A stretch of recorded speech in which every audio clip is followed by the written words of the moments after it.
com Romanos 2,16, epístola, carta de Paulo aos Romanos 2,16, iniciamos essa live, né, pelo Facebook, né?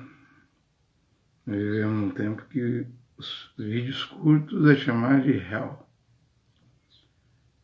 No YouTube Short, né? A internet, né? No dia em que Deus, segundo o meu evangelho, julgará por Mashiach e Yehoshua as ações ocultas dos homens, né? Então, o mundo será julgado pelo Evangelho de Paulo. Por que o Evangelho de Paulo? Porque o Evangelho de Paulo é o Evangelho da glória de Deus, né? 1 Timóteo 1,11. E os outros evangelhos? Não existe outros evangelhos. Não existe outra boa nova. Não existe um novo evangelho, novos evangelhos. O evangelho de Paulo, 1 Timóteo 1,11, é o evangelho da glória de Deus, é suficiente. É insubstituível.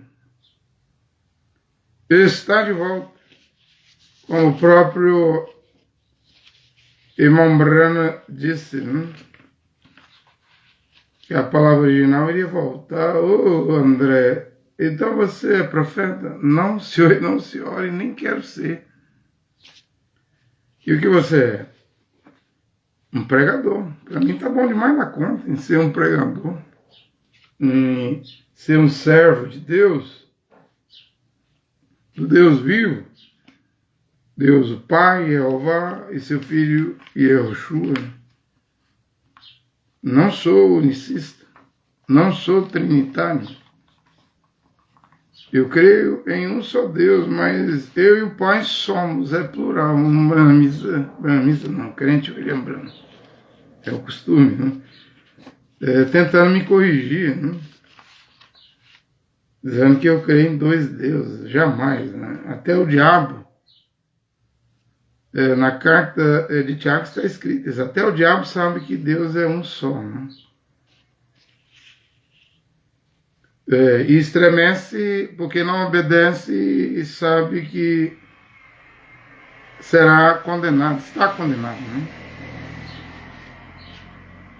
Então Deus é um só, mas existe o Pai, existe o Filho, né?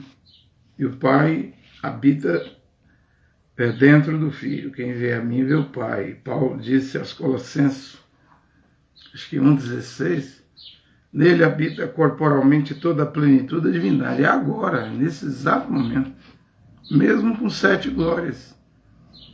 Em Apocalipse 1, né? Cabelo branco, rosto como sol, olhos como chama de fogo, pés de bronze, um cinto de ouro no peito, 7 estrelas na sua mão, voz como de muitas águas. O Pai vive dentro dele. O Pai é infinito. É o eterno, Melquisedeque. O Pai sem mãe, sem pai, sem princípio de dias, sem fim de dias, sem genealogia, né? E o filho tem genealogia. Aí no Evangelho de Lucas, né? O filho tem mãe, Maria, embora ele chame ela de mulher, né? Não chame ela de mãe, né? É o princípio, o filho, Yehoshua, é o princípio da criação de Deus. Como o Brahma diz, houve um tempo que Deus era Deus e estava sozinho, né? Então, quando ele gera o filho,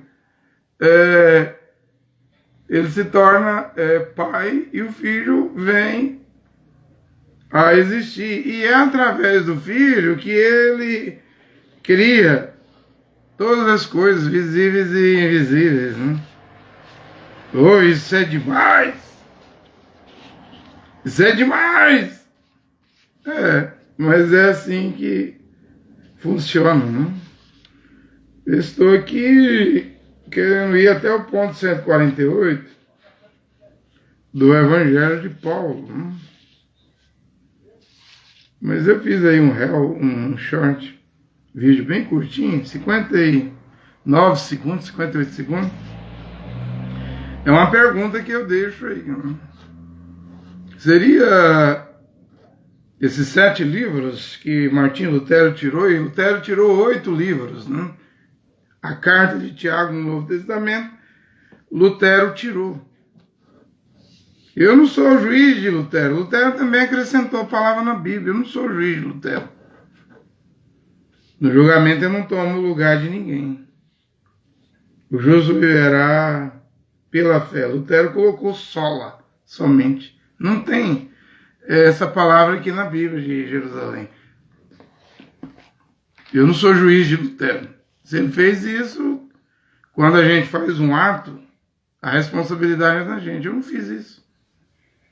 E se a gente faz um ato e se arrepende, porque o arrependimento, a Bíblia diz lá em Gênesis, agora eu respondi um cacuísta, né? Dizendo que tem contradição na Bíblia, Gênesis 6,16, e Números 23,19, dizendo que Deus se arrepende. Aquele arrependimento lá em Gênesis 6,16 é tristeza. Deus ficou triste, né? Como Efésios 4,30. Dependendo da ação que um cristão fizer, ele pode entristecer o Espírito Santo. É um sentimento. Porque Deus tem sentimentos de alegria, de tristeza. Mas Deus não peca. Deus não falha. Querer usar isso aí para mostrar contradição na Bíblia, isso aí já prova o espírito do cacuísmo. Porque Cacô tem contradição, Cacô é humano, é falho. As palavras do Cacô, ele precisa ficar mudando. Tem não sei quantas versões do livro do Cacô, versão 2003, versão 2008, versão 2016, porque as palavras do Cacô não se sustentam. Diferente das palavras da Bíblia. A Bíblia não pode tirar uma palavra, já está escrito, selado. E não pode acrescentar. Toda a Escritura nunca irá falhar. Jeremias 1,12. Eu velo pela minha palavra.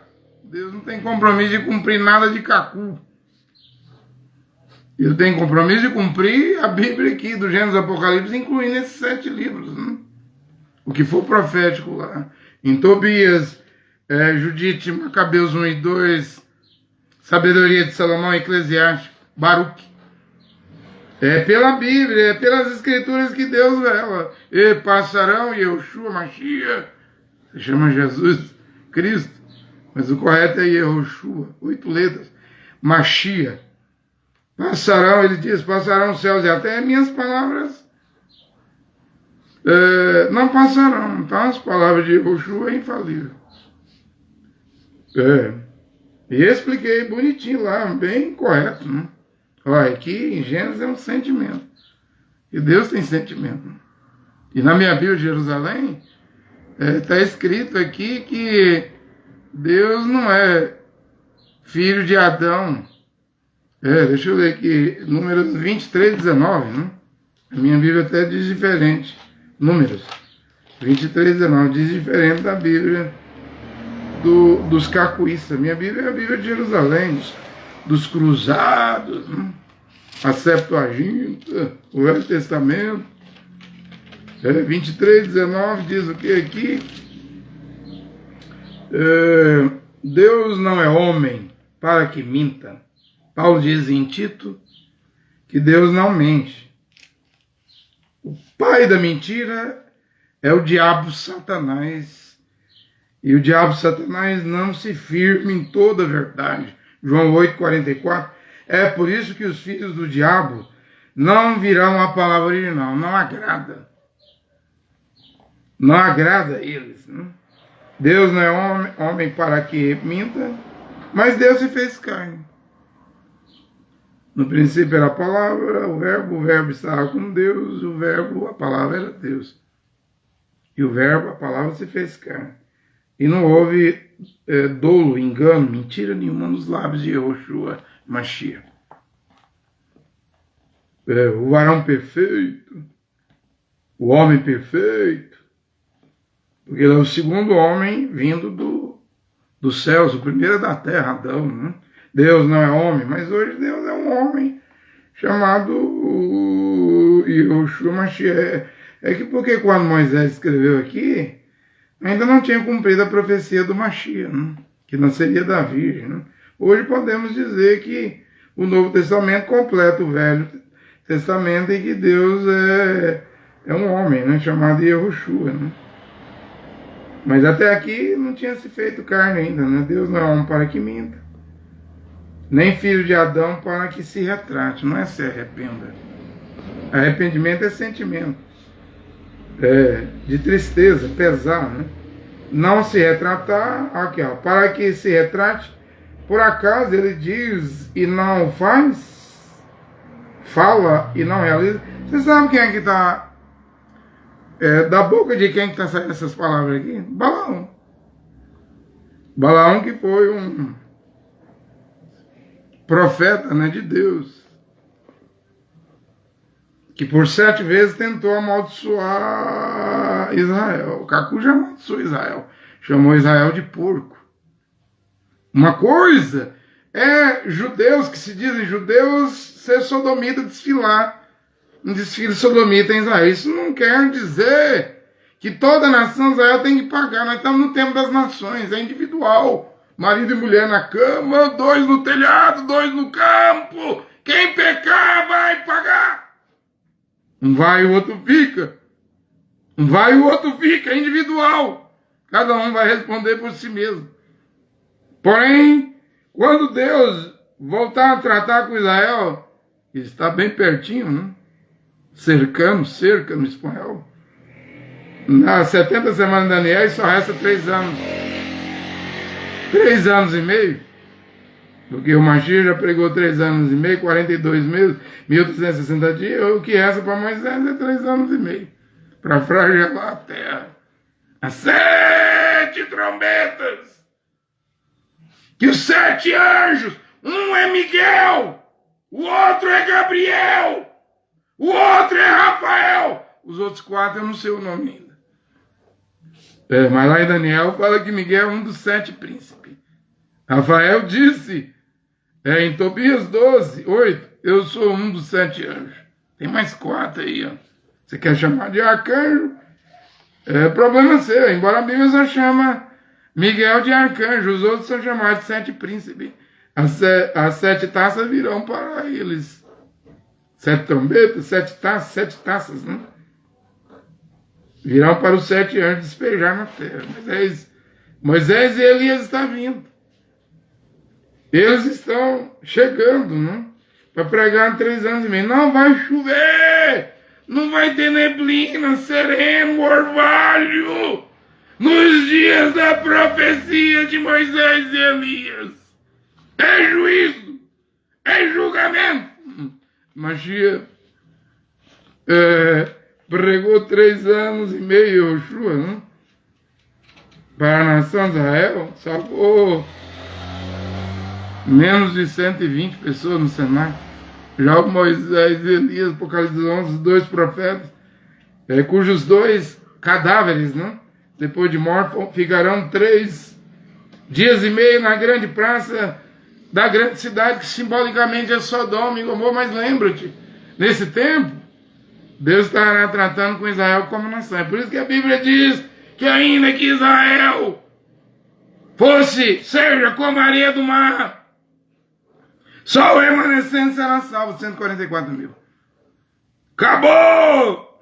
Nesse tempo acabou evangelismo, evangelização. Agora é com Moisés e Elias. Depois do rapto, depois da ressurreição. Toma cuidado. Toma cuidado. Né? Então, é dito aqui, Balaão profetizando. Né? Na sua versão diz que Deus não se arrepende. Na minha diz que Deus não se retrata, não pede desculpa. Ele não volta atrás. Se Deus fala, ele cumpre. E passarão os céus e a terra, Deus não vai voltar atrás. Cada palavra escrita na Bíblia aí, as promessas, tem mais de 8.000. Todo mundo quer as promessas. Mas e as profecias? E as profecias da Bíblia, que são milhares e milhares, dezenas de milhares. As profecias, aí Jeremias 1,12 diz que Deus vela, para que cada profecia da Bíblia se cumpra. Né? Talvez, eu não possa afirmar, mas talvez o que eu estou a fazer, essas pregações, possa ser o grito de Mateus 25,6. Diz que eu fiz um pequeno vídeo, dizendo que, não estou afirmando, mas pode ser que esses 7 livros, e se esses 7 livros foram os 7 trovões que estava faltando vir. Porque os 7 trovões não pode ser uma revelação extra-bíblica, não pode tirar mais nada da Bíblia, não pode acrescentar nada. Mas o que Lutero tirou deve voltar. Lutero não voltou a carta de Tiago? Ele tirou 8 livros. Esse 7 ficou do lado de fora. É tempo de voltar a pregar esses 7 livros e a Bíblia inteira, e mais especificadamente o Evangelho de Paulo, para que possamos nos colocar em ordem, porque o rapto está vindo, eu estou avisando. Leia Daniel 12:12, porque Daniel 12:11 já se cumpriu em 1980. 1290 dias, 1290 anos, se deu em 1980. A Jerusalém Oriental, a cidade velha, voltou aos israelenses. Mas a montanha não. O Monte Sagrado, não. Mas está chegando a hora de voltar. O que se fala hoje é a construção do terceiro templo.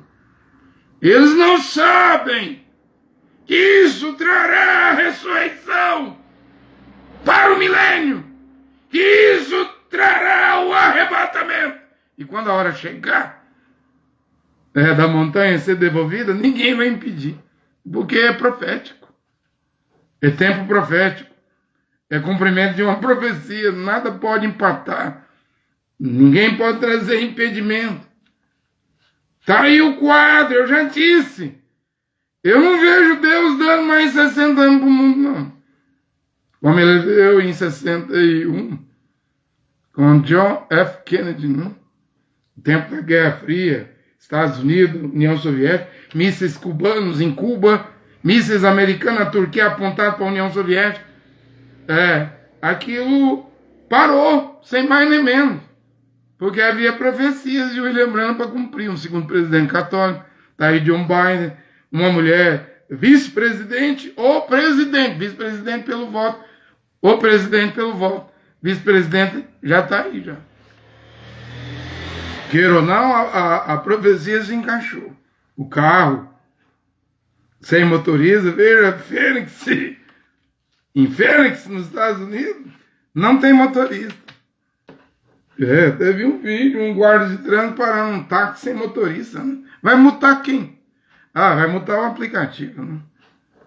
O satélite, né? a inteligência artificial. Gente, podemos estar prestes a ver a 7ª visão do fim do mundo se cumprir de William Marion Branham. Uma explosão em toda a América do Norte. Virando cratera, fumaça, buraco, e quem faz é o rei do norte, a Rússia. Podemos estar prestes a ver isso acontecer. E eu fui ler os 7 trovões na Bíblia. Algo me chamou a atenção em Apocalipse 10:3. Sobre esses 7 trovões, né? Porque aí tem um grito aí, e emitiu um forte grito, como um leão que ruge. Apocalipse 10, 3. Aí, na sequência, diz assim: ao gritar, os 7 trovões ribombaram suas vozes. Né? Estava faltando 7 livros na Bíblia. Lutero tirou 8, mas ele arrependeu. E o arrependimento do Lutero foi bom, porque ele não só arrependeu, mas consertou. Ficou triste, consertou, mas ele não consertou em retornar esses 7 livros. Né? Agora é o tempo de pregá-lo. Pode me chamar de católico, eu não vou achar, eu não vou te criticar, não vou te responder. Não. Nós não vamos brigar por causa disso. Eu creio que é a palavra de Deus. Vi depois um outro anjo forte descendo do céu, trajando-se com uma nuvem, e sobre a cabeça estava o arco-íris, e seu rosto era como o sol, as pernas pareciam coluna de fogo, e na sua mão segurava um livrinho aberto. Pousou o pé direito sobre o mar e o esquerdo sobre a terra, e emitiu um forte grito da meia-noite despertar. Oh, desperta tu que dorme! Entre os mortos, o Mashiach te iluminará. Onde estão os mortos? Na igreja católica, nas igrejas protestantes, nas igrejas pentecostais evangélicas, nas igrejas deuteropentecostais e nas igrejas neopentecostais. O grito que vem pela meia-noite vai despertar as virgens. Vão usar a túnica? Claro. Claro que vão usar a túnica, né? Pelo menos os filhos e filhas de Deus ficarão felizes com a santificação do corpo. Presta atenção, né? Simplesmente presta atenção. Eu estou aqui com o ponto... Eu falei do ponto 120, né? 1 Coríntios... Aliás, eu estou no 130. Eu vim para o 131, né? É Gálatas 6, versículo 6, o ponto 130. Cada qual carregará seu próprio fardo, né? Porque a vida é responsabilidade. Né? Eu estava dizendo à minha esposa agora, né? Eu disse para minha esposa: eu vou ser igual ao meu pai. Meu pai é vivo, né?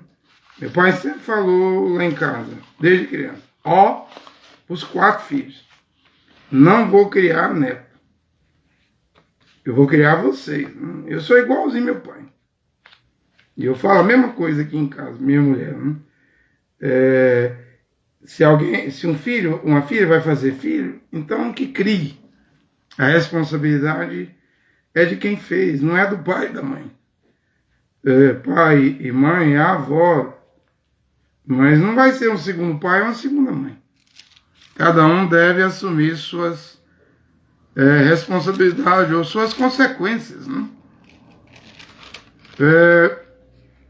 Gálatas 6, versículo 6. Né? Deixa eu abrir aqui para ver o que é esse ponto 131 que Paulo apresenta. Eu pretendo, né, ir por todo o evangelho de Paulo, se possível, palavra por palavra. Né? É bom, é vida eterna, né? É salvação, é segurança, né? Para os filhos e filhas de Deus. E pelo que está escrito, o irmão Paulo disse: Pedro escreveu pontos difíceis que ignorantes, vacilantes, torcia lá no tempo de Pedro para a própria perdição deles. Né?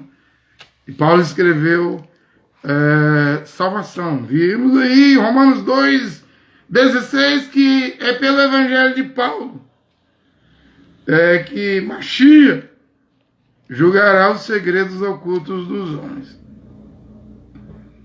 Então, quando um homem peca, uma mulher peca, Salomão diz em Provérbio: o que esconde suas faltas não prosperará.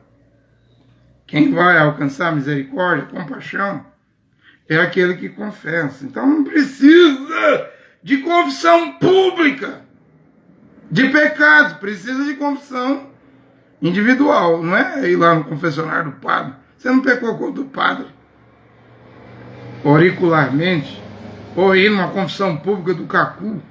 Eu prego aqui que você confessa a quem você deve. Se pecaste contra Deus, é para Deus que irás confessar. Cacu disse que é maligno, é diabólico confessar pecados a Deus. Eu vejo diferente.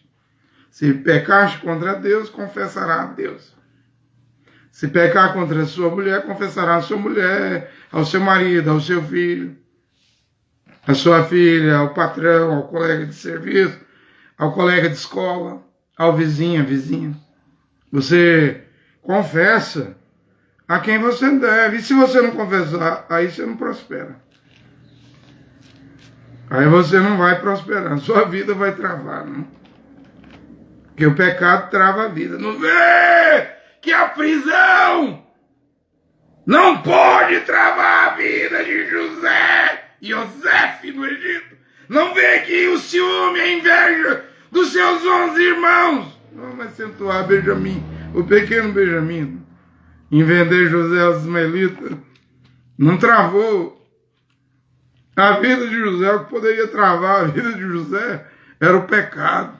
E quando aquela mulher despediu os funcionários, mulher casada, mulher de Potifar, e queria ir para a cama, levar José para a cama, para adulterar, José disse que não iria pecar contra Deus. Que Deus estava vendo mesmo ali no Egito, mesmo distante de Jacó, seu pai, mesmo distante de seus irmãos lá, 70 almas, né? Quando vem ao Egito, era um grupinho pequeno, mas José, sozinho, no Egito, decidiu não pecar. Decidiu sofrer, inocentemente, sem culpa nenhuma. Estava sofrendo, isso é bom, né? Porque no tempo determinado, no tempo certo, Deus iria reverter o quadro, como reverteu de Jó, como reverteu de Daniel, de Sadraque, Mesaque, Abidnego. Ele reverte o quadro, mas se você peca, você já vai ter consequência, maldições, travamento na vida, sua vida vai travar, E se você levanta, confessa, como Davi fez,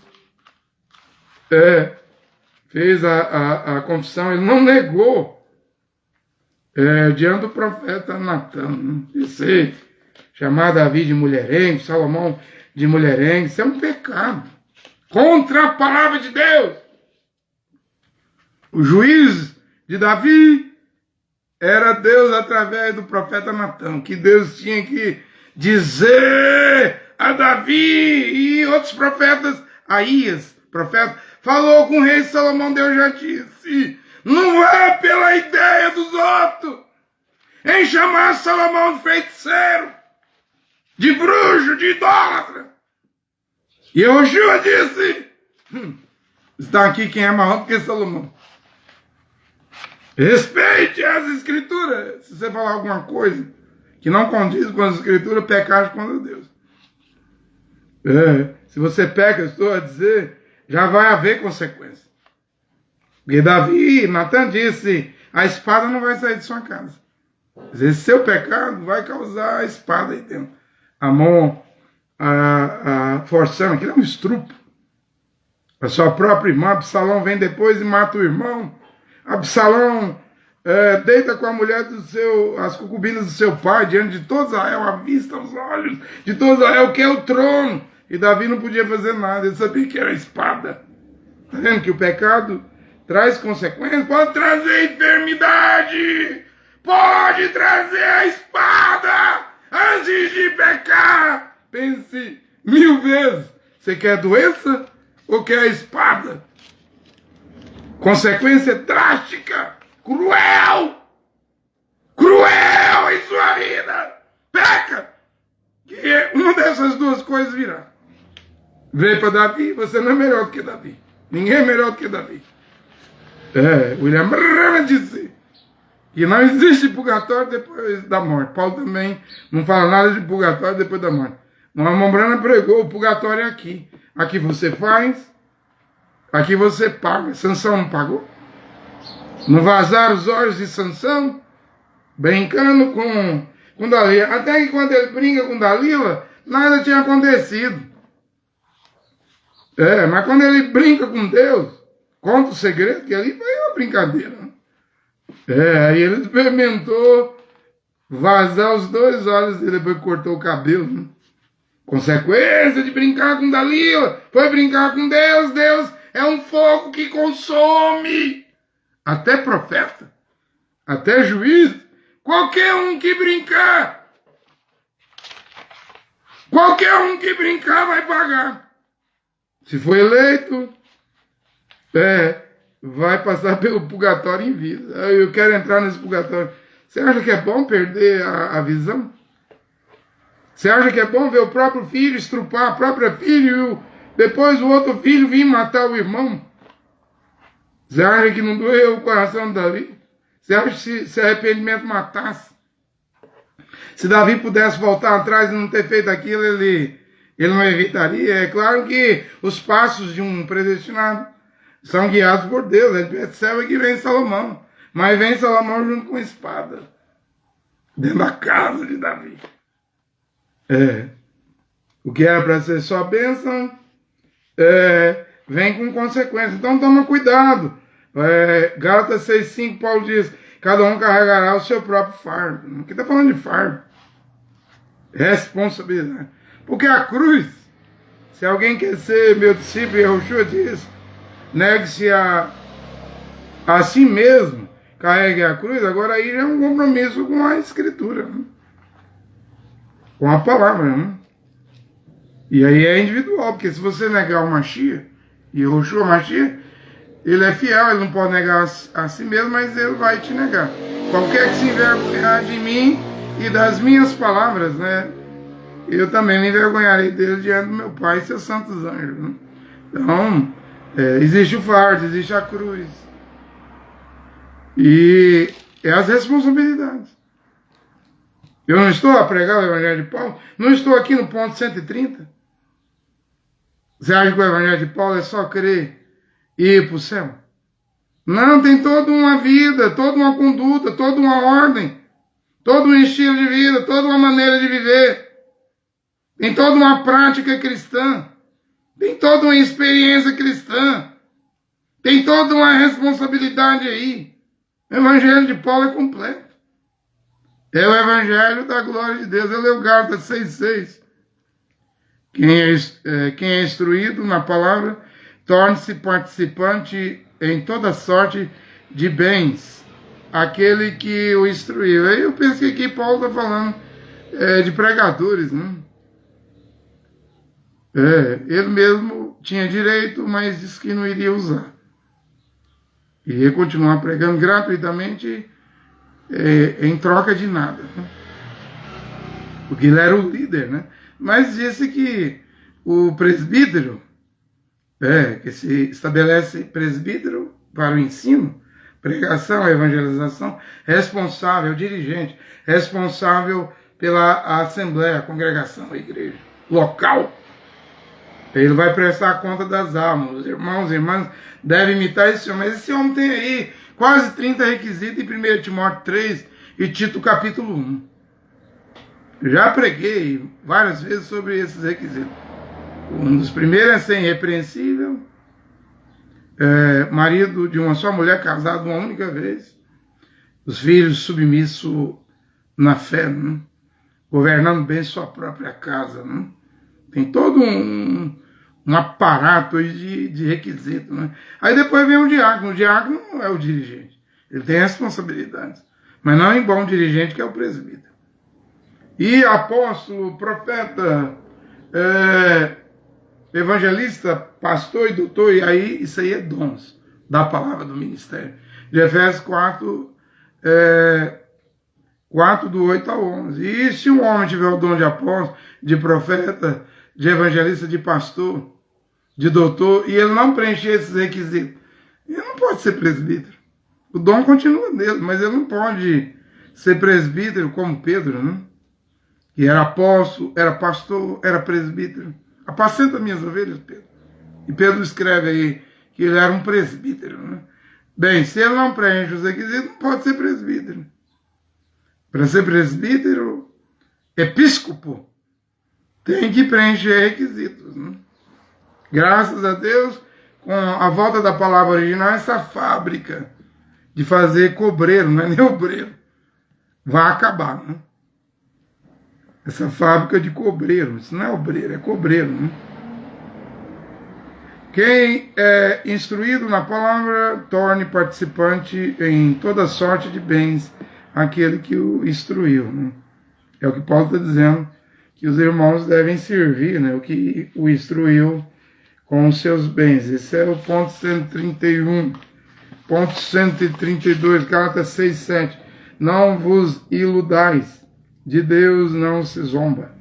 O que o homem semear, isso colherá. Então, quem pensa que pode zombar de Deus, fazer piadinha, brincadeirinha, no Nordeste fala mangar, né? Mangação, você vai colher o que você plantou. Você lembra que Eliseu era calvo e os 42 meninos, né? Aquelas crianças falaram de Eliseu, zombaram de Eliseu. Eliseu chamou 2 ursas que despedaçou essas 42 crianças, e William Brandt diz que o culpado da morte daquelas 42 crianças era o pai e a mãe. Porque se eles zombavam do profeta Eliseu na rua por causa da calvície do profeta, foi onde eles mirou. O mangador, ele é assim, o zombador. Ele mira uma pessoa e vê um defeito ali, a boca grande, o nariz grande, a orelha grande, e começa a fazer palhaçada. Deus não é palhaço! Deus não se associa com palhaçada, com comédia. Deus é fogo que consome. Morreram. É claro que no Novo Testamento, nós vamos chegar lá, Paulo pede para não amaldiçoar ninguém. Mas, mesmo um cristão não amaldiçoando ninguém, um filho, uma filha de Deus, mesmo assim o que o homem planta, ele colhe. Na graça. Nos dias de hoje. Maldição gratuita, sem causa. Salomão disse que não pega. Mas se a pessoa causar, todo efeito tem causa, né? Toda ação tem reação.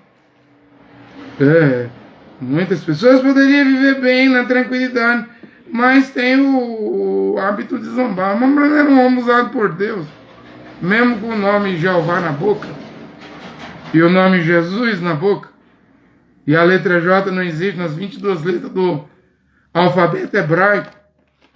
Não podia Jerusalém pregar Jeová e Jesus para os judeus.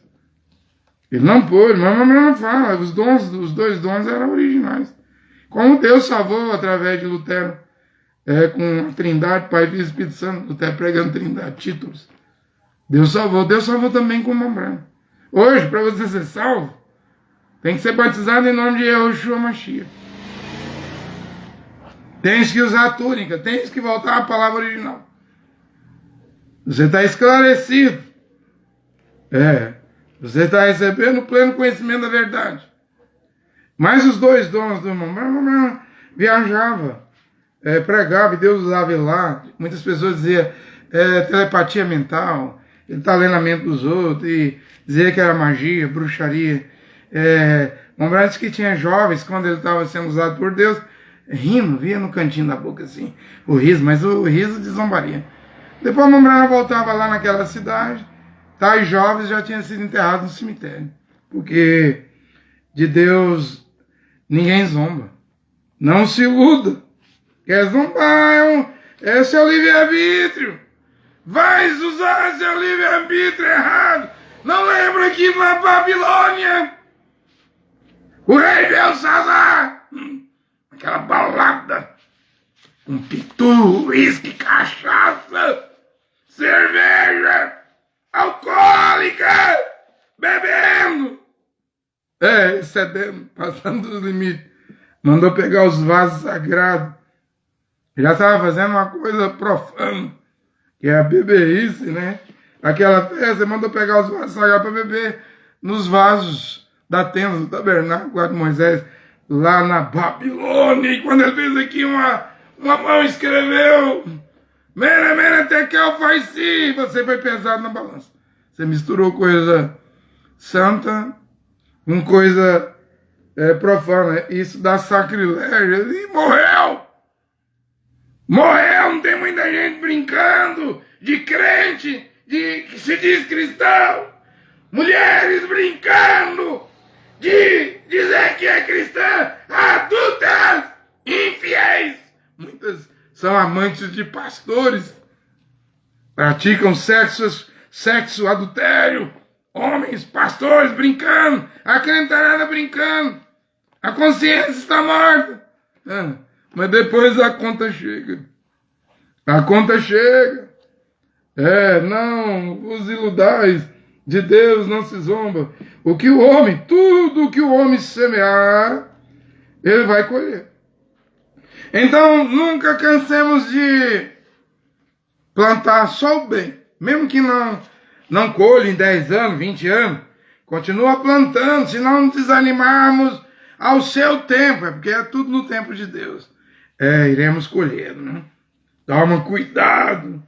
O ponto 133, não desanimemos de fazer o bem, pois se não desfalecemos ao seu tempo, colheremos. Gálatas 6:9, ponto 134, Gálatas 6:12, eu leio aqui no Evangelho da glória de Deus, confiado a Paulo, do jeito que Deus deu, Paulo entregou, transmitiu, e agora precisa ser retransmitido, fielmente.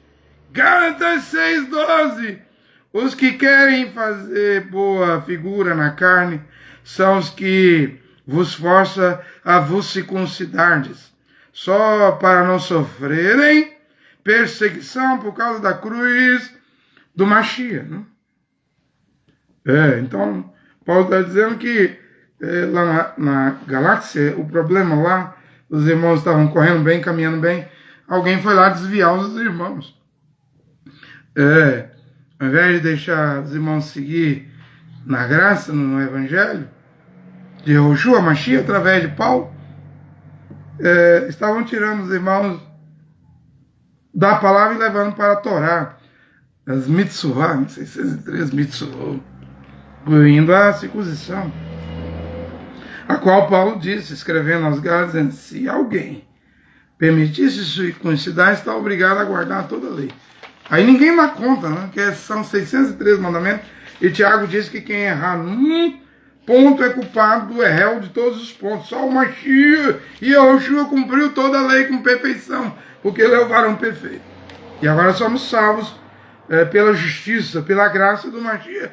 Mas essa salvação não nos dá o direito de viver em pecado. Vai e não peques mais, porque quem realmente está no Mashiach, você fala Cristo, mas é Mashiach, é uma nova criatura.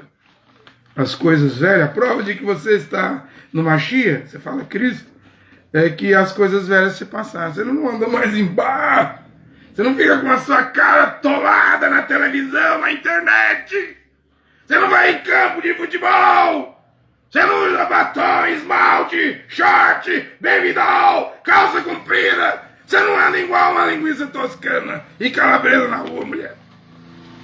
Você vai pela palavra.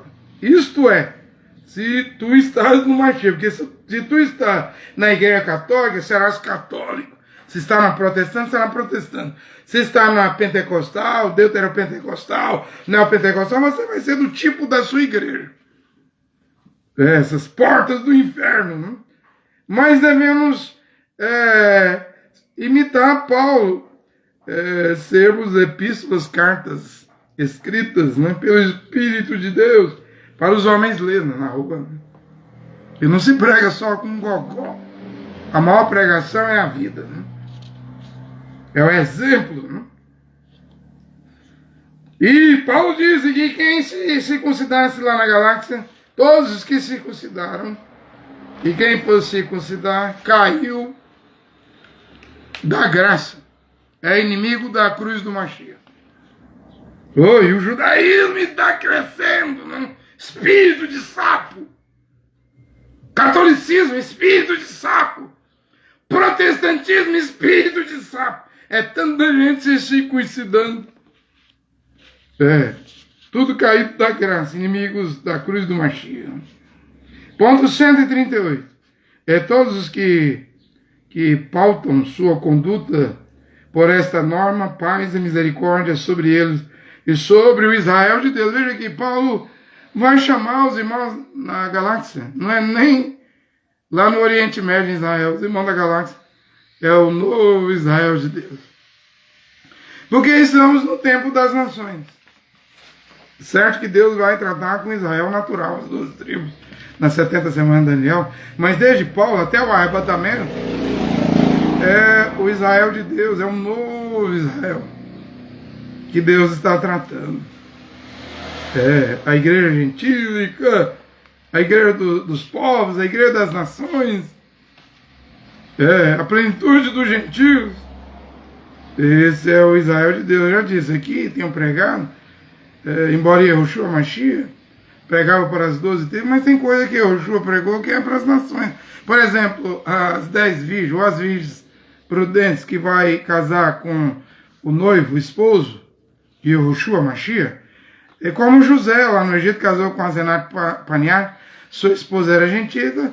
Nesse caso aí de Mateus 25, a noiva, a esposa, a virgem prudente não é Israel. Israel são os convidados para as bodas. A noiva mesmo é a igreja das 7 eras da igreja. Nós estamos na era de Laodiceia, não? Estamos em Laodiceia, no finalzinho de Laodiceia. Está terminando o tempo dos gentios, não?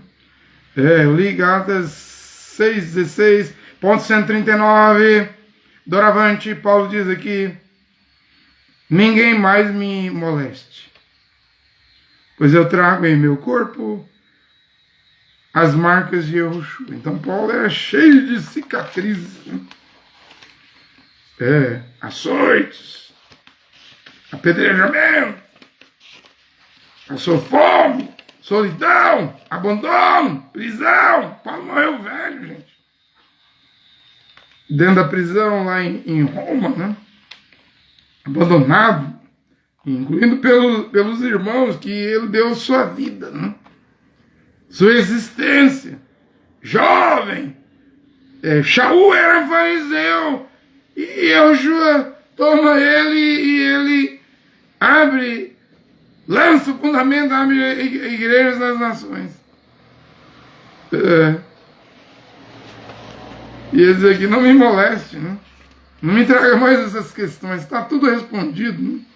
Sobre Torá, sobre lei, sobre primeira aliança, segunda aliança, sobre o Monte da Arábia, o Monte Sinai, Jerusalém aí de baixo, sobre o Monte Sião lá em cima, Jerusalém de cima, nossa mãe. Nossa mãe não é a Virgem Maria. Não praticamos a mariolatria. Quem é sua mãe? Os Gálatas, Paulo diz que é a Jerusalém de cima, né?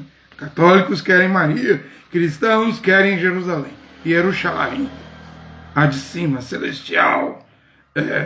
É para isso que estamos na palavra. Agora, ponto 140, ele nos predestinou. Mas isso é a doutrina de João Calvino.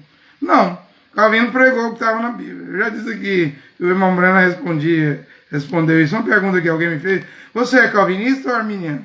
A irmã Brana diz: eu sou Calvino quando Calvino está na Bíblia, prega a Bíblia, de acordo com a Bíblia. Sou armínio quando ele prega de acordo com a Bíblia.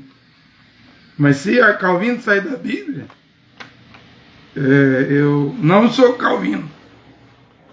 Calvino, por exemplo, o irmão Brana diz que Calvino era um assassino, embora era um homem de Deus. Ele mandou para a prisão o médico Miguel Servet. E o médico viu que o batismo era, naquela época, lá em nome de Jesus, não teve jeito. Nessa prisão, e aquele tempo tinha lá a Inquisição. Calvino não sabia, mas foi responsável pelo médico Miguel Servet ser queimado na fogueira. Vamos dizer assim: Calvino era assassino e ele tinha que se arrepender, né? Desse erro que ele cometeu, né? Mas quando ele prega a predestinação, A palavra é escriturística. Você tem que crer. Como diz as Escrituras. Se a Escritura diz em Efésios 1:5 que Ele nos predestinou antes da fundação do mundo, como é que você vai negar a predestinação? Isso é uma palavra da Bíblia, bíblica, escriturística. É a palavra de Deus. Você quer se perder, é? Existe sim a predestinação. Mesmo na Santa Ceia, Mateus 26, e Yeshua pegou o cálice e disse: este é meu sangue derramado em favor de muitos, não todos, porque Deus conhece o fim antes de haver o início. Ele sabe quem vai ouvir a palavra e receber, como também Ele sabe quem vai ouvir a palavra, a pregação e rejeitar, recusar. Por isso que existem os nomes escritos no livro da vida e no livro da vida do Cordeiro desde antes da fundação do mundo. Os do livro da vida do Cordeiro desde antes da fundação do mundo, a noiva, a esposa, nunca poderão ser riscados porque a noiva não vai falhar. Mas esses que têm o nome no livro da vida, até Judas Iscariote tinha. Ele estava entre os 70. Senhor, no teu nome, Yeshua, demônios nos obedecem, leprosos são limpos, mortos são ressuscitados. E ele disse: não vos alegreis, porque os demônios vos obedecem, os leprosos são limpos e os mortos são ressuscitados. Antes alegrai, porque os vossos nomes estão escritos no livro da vida. Mas o de Judas foi riscado. E esse 70 também, que achou o sermão duro, porque ele disse: quem não comer da minha carne e não beber do meu sangue não tem vida eterna, vida em si mesmo. E não andava mais com ele. Olha, quem abandona a palavra, quem põe a mão no arado e olha para trás, não é digno do reino de Deus. Você mesmo se exclui. Eles próprios se excluíram. Ao que vencer, de maneira alguma, era de Sardes, no Apocalipse 3, riscarei seu nome do livro da vida. Então é possível riscar. Se for infiel, será arriscado. Agora, para a noiva, como ela tem a fé perfeita, Deus dará a fé perfeita aos Efésios, é o ponto 141, Paulo diz assim: fostes selados pelo Espírito Santo da promessa. O Espírito Santo, é o Espírito Santo da promessa. Então, ele é o penhor. O irmão Branham explicou isso nas mensagens de adoção, né? Que os vagões, depois de carregados, as mercadorias, o inspetor ia lá e sacudia tudo, para ver se tudo estava em ordem, se nenhuma lata caía, nenhuma mercadoria caía. Ele tinha um jeito lá de balançar o carregamento dentro dos vagões. Se tivesse firme, eles fechavam a porta do vagão e colocavam um selo. Esse selo era uma garantia de que esse vagão vai chegar no destino. E durante a viagem, aconteça o que acontecesse, tem um selo, está lacrado, selado, seguro, garantido, tem garantia. O Espírito Santo, Deus não dá para qualquer um. Você pode pedir dons até os rebeldes recebem, né? Dons. Mas o doador, Atos 5:32, é só para quem obedece a palavra. Ou seja, primeiro, antes de receber o Espírito Santo, tem que ter a vida em ordem, tudo no eixo, cada pinga em cima do i, cada coisinha, detalhezinho pequenos, tudo em ordem, nada fora do lugar, senão ele não dá. Simão mágico foi batizado por Filipe em Samaria, em nome de Yeshua Mashiach, veio com dinheiro comprar o dom, comprou o batismo do Espírito Santo de Simão Pedro, que ele disse: seu dinheiro sirva para a sua própria perdição. Como que você cuida que o dom de Deus é comprado com dinheiro? É com obediência. O que faltou em Adão e Eva no Éden é o que a esposa da palavra, a noiva da palavra vai manifestar: obediência. E uma obediência completa toda a palavra de Deus. William Branham, na mensagem do sinal, diz: lhe dá direito de ter o Espírito Santo. Mas hoje é obedecer e voltar ao Evangelho de Paulo. Já não é nem mais as fitas, o que Mombrana pregou. É o que está escrito aí no Evangelho de Paulo. Portanto, ele não dará o Espírito Santo para qualquer pessoa. Tem que estar tudo carregado dentro do vagão. O inspetor ainda vai dar uma chacoalhada. Deus vai permitir o diabo te testar, te cirandar, para ver se você quer ir para o céu mesmo. Se você passar na prova, ele lacra esse vagão, esse coração. Senão, Deus não vai ter esse serviço de dar o Espírito Santo para quem está desordenado. Para quê? Aí você experimenta as virtudes do século futuro, a boa palavra de Deus, algumas revelações da palavra, mas Deus não conclui a obra em você. Se fores rebelde, desobediente.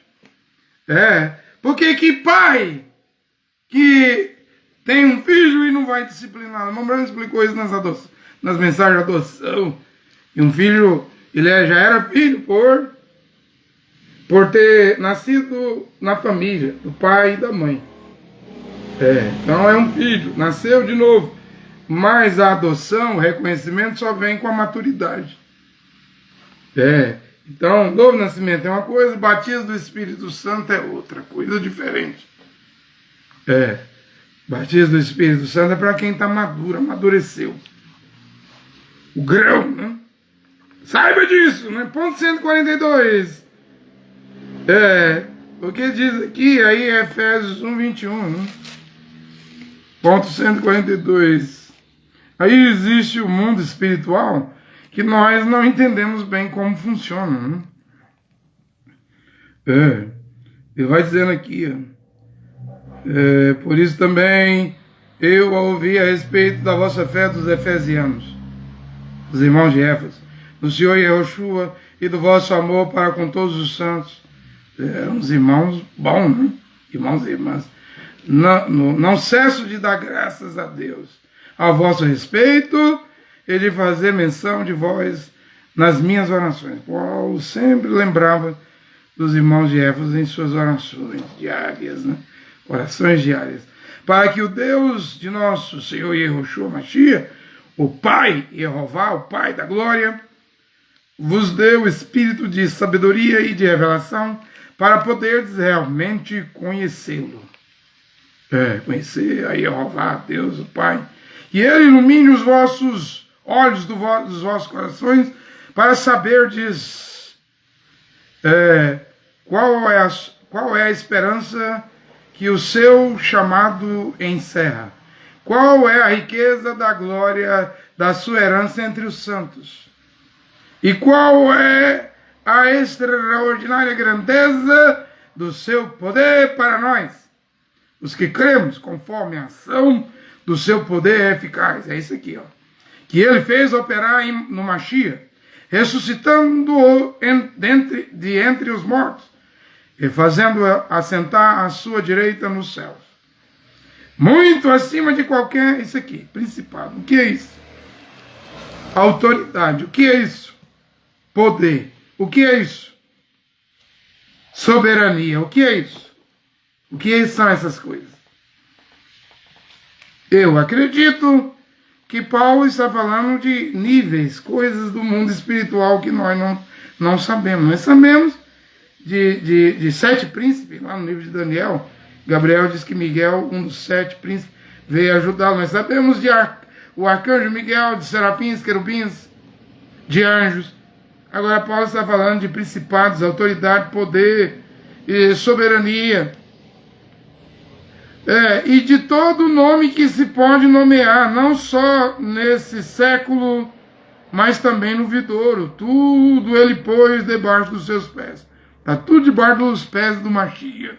Yahushua, toda autoridade e poder me foi entregue nos céus e na terra. Ele tem toda a autoridade e poder. Tudo está debaixo dos pés de Yahushua. Até o nome Jesus, esse nome é católico, gente. Isso aí ninguém sabia, mas agora eu estou sabendo. Você voltou para a Igreja Católica. Com a pregação que eu estou pregando hoje, Se você recusar o nome Yahushua no seu batismo, você voltou para dentro da Igreja Católica. Mesmo os crentes na mensagem de William Branham. Se recusar o nome Yahushua, mas você prega 7 livros que não tem na minha Bíblia, ou você prega que a mulher tem que lavar os pés em casa dos santos, dos irmãos na hospedagem. Mas você prega que tem que usar o véu. Mas você prega que não precisa pagar disso, você prega isso, isso, isso. Eu prego tudo que Paulo pregou. E se você rejeitar o nome Yahushua Mashiach, crente em William Branham, dos tabernáculos, você voltou para dentro da Igreja Católica com o nome de Jesus. Estamos em outra geração, em outro tempo. Tudo ele pôs debaixo dos seus pés. E o pôs, acima de tudo, como cabeça da igreja, que é o seu corpo, a plenitude daquele que planifica tudo em tudo. Aí eu não cesso de dizer, eu já viajei em uns 10 países mais ou menos, e todos os países, meu nome era André. Tá aí no meu passaporte. Nome não muda.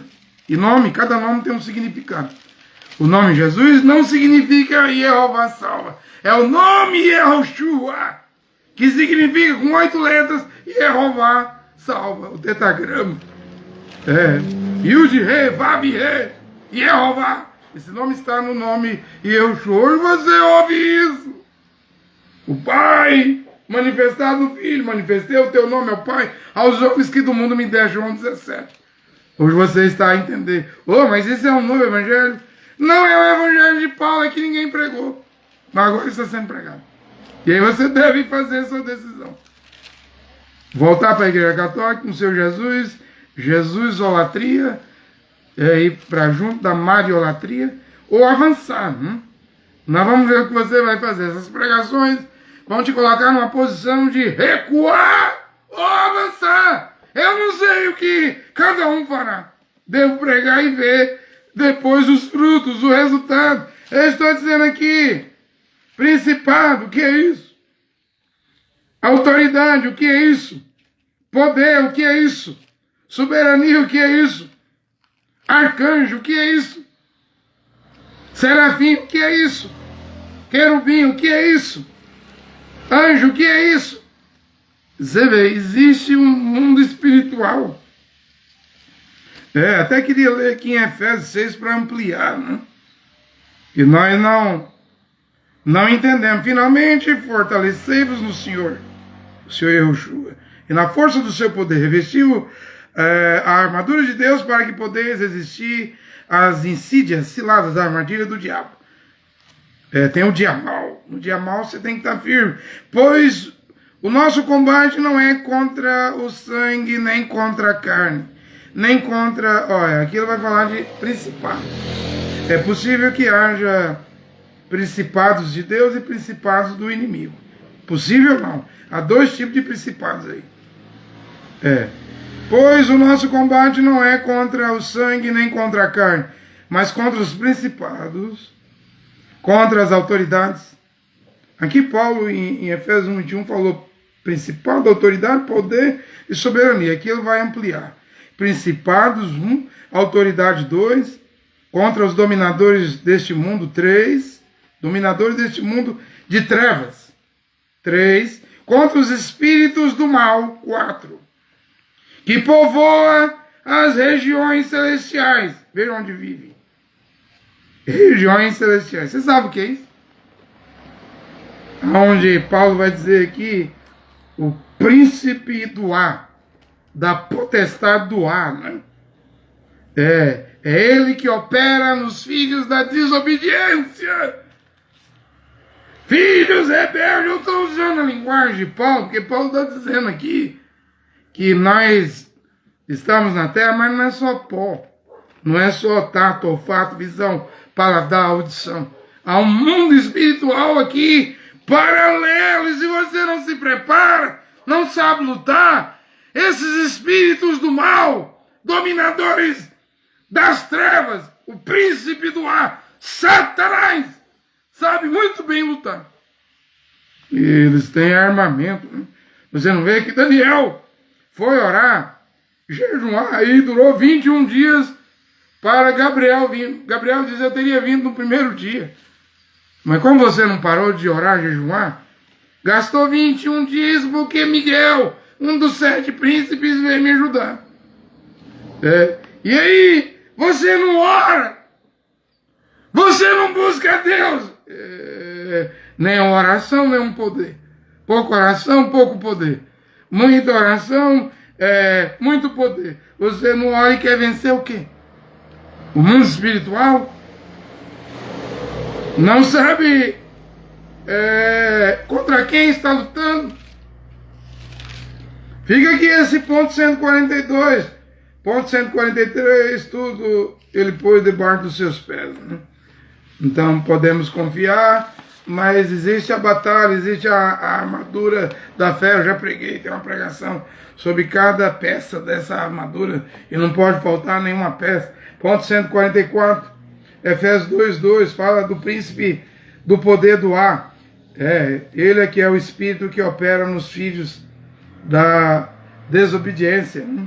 Ponto 145, antes andávamos outrora nos desejos da carne, sem autodomínio, autocontrole. E eu deveria voltar aqui aos Gálatas, né?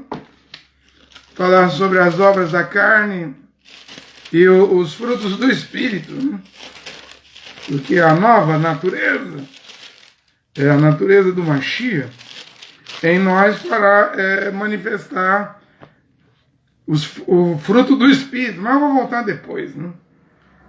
Ponto 146. Éramos, por natureza, filhos da ira, mas Deus nos vivificou. Bem, eu vi um pregador dizendo que haverá grande tribulação, uma coisa, e a outra coisa, a ira de Deus. Aí ele usa a Bíblia e diz assim, que Deus não nos destinou para a ira. Está dizendo, nós vamos entrar na grande tribulação, mas não vamos entrar na ira de Deus. Eu discordo 100% disso. A noiva, esposa da palavra, não passa pela grande tribulação. Isso é Apocalipse 3:10. Como guardaste a palavra da minha paciência, também eu te livrarei da hora da grande tribulação, da tentação que há de vir sobre toda a terra. Mas veremos o anticristo, sim. Veremos a construção do templo, sim. Mas não veremos a grande tribulação, que é Moisés e Elias que traz. Com as 7 trombetas, vem as 7 taças, os flagelos, o terceiro ai, o cataclisma nuclear. Isso aí é a noiva. A esposa não vê. Porque quando Moisés e Elias vinham o templo, lá no Monte Sagrado, no Monte Sião, no topo, no Monte Moriá, está pronto. Já estão matando vaca vermelha lá, sacrificando. Moisés e Elias estão trazendo a grande tribulação e o rapto já aconteceu. O rapto ocorre, diz o William Branham, na mensagem 70 da semana Daniel, quando o templo lá em Jerusalém começar a ser construído. É antes da adoração ser instalada. Voltar a funcionar. E isso aí já é Elias e Moisés. Presta atenção! Essas coisas você ouve direto na internet. É o que mais se fala em Israel. Metrô. Do aeroporto, Davi mergulhou até o Monte Sagrado, onde será construído o templo. O que mais você ouve aí no Emirados Árabes, Dubai? Uma mesquita, uma igreja e uma sinagoga, lá as religiões abraâmicas, né? Os acordos Abraão, está tudo sendo montado. Mas antes disso eu creio que o pequeno rebanho, o pequenino rebanho, voltará à palavra original. Eu estou aqui no ponto agora, entenda, eu disse, não creio que a igreja, noiva da palavra, a esposa, entrará na ira. A grande tribulação já é a ira. Os 3 anos e meio já é a ira, a cólera do cordeiro, como está lá no 6º selo. O 6º selo é Moisés e Elias, quando os homens vão se esconder nas cavernas, os bunkers subterrâneos, né? Na Europa, no mundo todo. Está aí construído. A elite tem isso, mas nem isso vai livrar eles da cólera, da ira de Deus, da grande tribulação que está vindo. 147, pela graça sois salvos, mediante a fé. Né? A fé que uma vez foi dada aos santos, para quê? Para combater, para lutar. Combati o bom combate. Ora, se até Paulo combateu o bom combate, terminou a carreira. Se Paulo lutou todo dia, como um pugilista, esmurro meu corpo, e lutou contra feras, religiosos, judaísmo, Roma, Nero, contra soldados romanos, lutou contra tudo, aí você vai ser salvo. Sem lutar, sem um bom combate, sem uma pequena cicatriz, ou vai querer entrar no céu porque, como diz o irmão Branco, foi abrir uma lata de sardinha e cortou a mão, com fome, para comer uma sardinha, um peixe, aí acha que isso aí é a cicatriz. Não, você tem que entrar no combate. Deve-se entrar no combate. Eu estou aqui no ponto... Quero terminar, né? Eu estou aqui no ponto...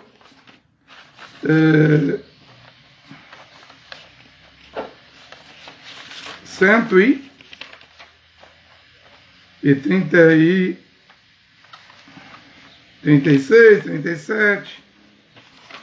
Onde eu fui aqui? 136, né? 137, Gálatas 6,15. Eu estou aqui em Efésios, né? Deixa eu só me localizar aqui. 141, 142, 143, tudo ele pôs debaixo de seus pés. 144, príncipe da potestade do ar. 145, antes andávamos na carne. 146, éramos por natureza filhos da ira. 147, salvos pela graça. 148, as mulheres idosas, as mais velhas, ensinem as novas, as mulheres novas serem boas, donas de casa, amarem seus maridos. Isso está na carta de Tito, né? E eu vou parar por aqui, né? Está na carta que Paulo escreveu a Tito, né? Só fazendo uma revisãozinha aqui para encerrar. Aí eu encerro essa apresentação. Deixa eu só fazer uma revisão para ver se não faltou nenhum ponto, porque eu quero parar aqui no 148, né? Tá tudo certo aqui mesmo. Tinha aqui o 135, né? 36, quanto a mim, 136, quanto a mim, não aconteça gloriar-me senão na cruz de nosso Senhor Yahushua Mashiach, porque o mundo está crucificado para mim e eu para o mundo, né? Esse é o ponto 136, o ponto 137. Deixa eu ver se eu falei dele, a Gálatas 6,15. Só para fechar aqui, para não faltar nenhum ponto, né? Acredito que pessoas ouvirão essas pregações, né? Ademais, nem a circuncisão é alguma coisa, nem a incircuncisão, mas a nova criatura, né? É o ponto 136. Então eu fui até o 138. Que Deus Jeová, o Pai, abençoe, através do seu filho Yahushua Mashiach, todos que ouvirem esta apresentação, esta palavra. Amém.